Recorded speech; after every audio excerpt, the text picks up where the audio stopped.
Social media पर इन दिनों मेरा चरित्र बताने वाली पोस्ट की बाढ़ आई हुई है। सबको बताना है कि मैं कितनी ज्यादा चरित्रहीन हूं। पूरी क्रिएटिविटी के साथ कीचड़ उछाला जा रहा है। एडिटेड तस्वीरों का पूरा एल्बम घूम रहा है और एडिटेड फोन कॉल से लेकर अफवाहों तक का बाजार खूब गर्म है। कुल मिलाकर सबको मजा आ रहा है। इंटरेस्टिंग बात यह है कि यह सब काम देशभक्ति के नाम पर हो रहा है और मुझे गालियां देकर लोग झटपट देशभक्त बन जा रहे हैं।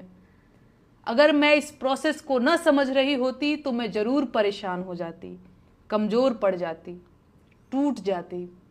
लेकिन इन फर्जी देशभक्तों के लिए बुरी खबर यह है कि मैं खूब समझ रही हूं कि इस वक्त मेरे साथ क्या हो रहा है और क्यों हो रहा है। मैं इस सरकार से सवाल पूछ रही हूं, लेकिन सरकार के पास मेरे सवालों का कोई जवाब नहीं है, तो बदले में मुझे गालियां दिलवाई जा रही हैं।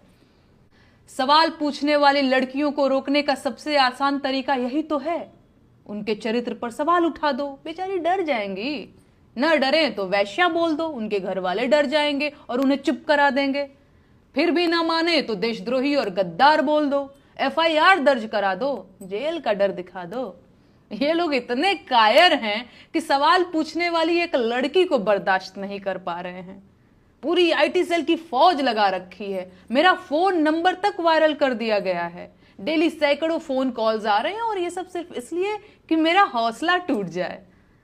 मुझे गालियां देने वाले लोग कोई और लोग नहीं हैं।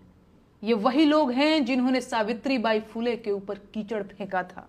ये वही लोग हैं जिन्होंने सुकरात को जहर का प्याला देकर मार दिया था। ये वही लोग हैं जिन्होंने ब्रूनो को सच बोलने के लिए जिंदा जला दिया था। ये वही लोग हैं जिन्होंने मीराबाई राठौर को जहर देकर मारने की कोशिश की थी। ये वही लोग हैं जिन्होंने माता सीता को अग्नि परीक्षा देने के लिए मजबूर कर दिया था। ऐसे मूर्ख और धूर्त हर युग हर जमाने में हुए हैं और मैं इस परिदृश्य को बहुत कायदे से समझ रही हूं। इस जमाने के मूर्ख और धूर्त मुझे चाहे जितना अपमानित करें, प्रताड़ित करें, मैं हारने वाली नहीं हूं। वो मेरा जीवन ले सकते हैं लेकिन मेरा हौसला नहीं तोड़ सकते।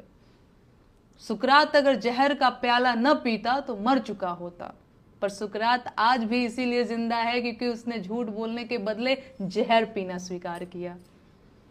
मैं इस देश के लोकतंत्र को बचाने की लड़ाई लड़ रही हूं। आम जनता के उन मुद्दों की लड़ाई लड़ रही हूं जिन्हें सरकार में बैठे लोगों ने पीछे धकेल दिया है। इस देश की जनता को रोजगार चाहिए सर, महंगाई से छुटकारा चाहिए, अच्छे स्कूल और अच्छे अस्पताल चाहिए, अस्पतालों में डॉक्टर और स्कूलों में शिक्षक चाहिए। आम जनता को हिंदू मुसलमान और मंदिर मस्जिद के झगड़े नहीं चाहिए। लेकिन इस सरकार ने आम जनता को सिवाय झगड़ों के और कुछ नहीं दिया है। सरकार इस देश को कमजोर कर रही है और मैं ये होने नहीं दूंगी। ये देश इस सरकार की जागीर नहीं है और प्रधानमंत्री देश के मालिक नहीं हैं।